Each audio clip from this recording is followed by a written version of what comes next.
Assalamualaikum warahmatullahi wabarakatuh. Perkenalkan, nama saya Aulia Rusdi, NIM 14120220054.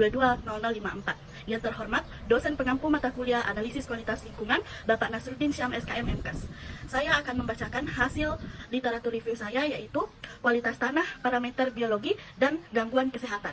Pendahuluan, tanah adalah lapisan atas atau permukaan kerak bumi yang tidak terkonsolidasi dan diubah oleh proses biologis, kimia, dan fisik melalui pelapukan. Terdiri dari bahan organik, partikel mineral, udara, air, dan makhluk hidup yang tersebar di cakrawala tanah.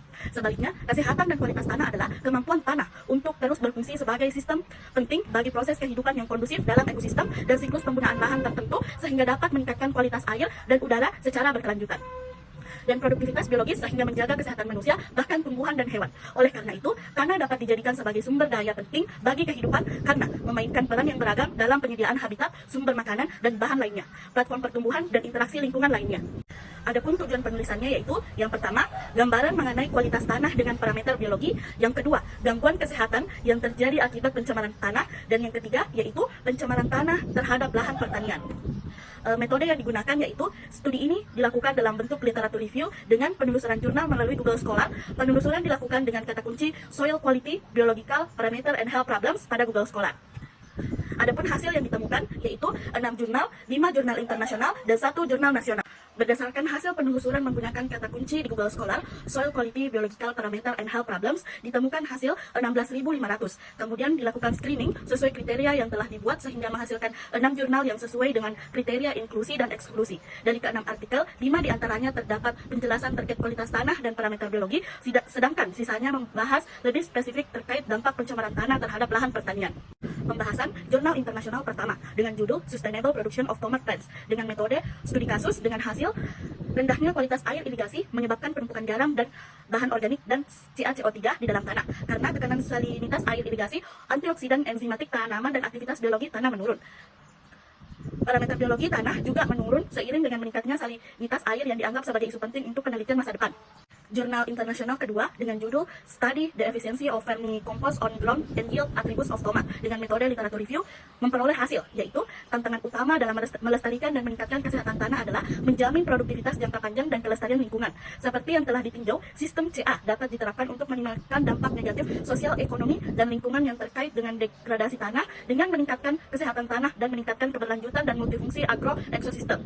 Untuk memenuhi tantangan global dalam ketahanan pangan dan konservasi lingkungan, CA telah diidentifikasi sebagai salah satu pilihan teknologi untuk intensifikasi pertanian berkelanjutan. Sistem CA memiliki keunggulan yang jelas dibandingkan sistem pertanian konvensional dalam meningkatkan kesehatan tanah dan efisiensi penggunaan sumber daya alam, mengurangi dampak lingkungan dari kegiatan pertanian, menghemat input, mengurangi biaya produksi, dan lain-lain. Jurnal internasional ketiga dengan judul Biomediation Techniques as Effective Delimiting Factor in Soil Environment dengan metode eksperimen memperoleh hasil bioremediasi menggunakan proses alami untuk menghilangkan, memulihkan, membersihkan, mengelola, atau memecahkan masalah tanah yang tercemar. Laju degradasi polutan ditentukan oleh persaingan antar agen hayati seperti bakteri, jamur, dan alga, ketersediaan nutrisi, faktor abiotik, dan populasi agen biologis. Pilihan teknik bioremediasi tergantung pada beberapa faktor. Jurnal internasional keempat dengan judul Vermicompost Efficiency Study on Growth and Yield Attributes of Tomat dengan metode studi kasus dengan hasil penerapan pupuk organik berupa casting menghasilkan pertumbuhan tanaman yang lebih baik dan parameter kualitas tanaman tomat diamati. Biaya budidaya berkurang pada 25% perlakuan casting dibandingkan dengan 50% perlakuan casting. Oleh karena itu, penerapan perlakuan casting sebesar 25% ditemukan sebagai praktik yang paling sesuai untuk budidaya tanaman tomat dan juga peningkatan laba bersih serta meningkatkan kualitas produk. Jurnal internasional kelima dengan judul Evolution Study of the Quality of Cultivated Land from the Perspective of Agricultural Land Ecosystem dengan metode studi kasus dengan hasil. Berdasarkan konsep kualitas, penelitian ini menyimpulkan konsep CLQ sebagai derajat atau kemampuan lahan yang diolah untuk memenuhi kesejahteraan manusia pada tingkat material, keamanan, dan spiritual melalui serangkaian kondisi intrinsik atau kondisi yang diberkahi. Jurnal nasional dengan judul Status Kesehatan Tanah dengan metode selidik cepat di areal pertanaman teh. Metode yang digunakan yaitu eksperimen. Hasil yaitu selidik cepat kesehatan tanah di areal perkebunan Gembung Utara menunjukkan bahwa kebun Gembung Utara memiliki tanah dengan kondisi sehat dengan faktor pembatas yang dominan adalah kondisi perakaran dan infiltrasi tanah. Rekomendasi yang dapat diberikan adalah melakukan pengamperpuan untuk memperbaiki aerasi tanah agar pertumbuhan akan lebih dalam dan lebih banyak serta penambahan bahan organik seperti penambahan serasa, pupuk kandang, atau pupuk kompos untuk permasalahan infiltrasi.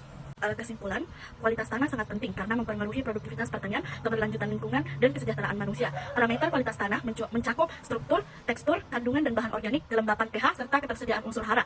Parameter biologi tanah mencakup keberadaan dan aktivitas mikroorganisme seperti bakteri, fungi, dan cacing tanah. Aktivitas biologi tanah menunjukkan tingkat kesehatan tanah dan kemampuannya untuk mendukung kehidupan tumbuhan. Kualitas tanah yang buruk dan gangguan terhadap parameter biologi dapat menyebabkan masalah kesehatan pada manusia. Tanah yang terkontaminasi dengan bahan kimia berbahaya seperti logam berat atau pestisida dapat menyebabkan masalah kesehatan serius jika terpapar pada manusia melalui makanan atau minuman. Kualitas tanah yang baik dengan parameter biologi yang seimbang akan mendukung pertumbuhan tanaman yang sehat, menghasilkan produk pertanian yang berkualitas, dan menjaga kesehatan manusia. Gangguan terhadap parameter biologi tanah seperti penggunaan pestisida berlebihan atau degradasi tanah akibat erosi dapat menyebabkan penurunan kualitas tanah dan meningkatkan risiko gangguan kesehatan. Sekian dari saya, wabillahi taufiq wal hidayah. Wassalamualaikum warahmatullahi wabarakatuh.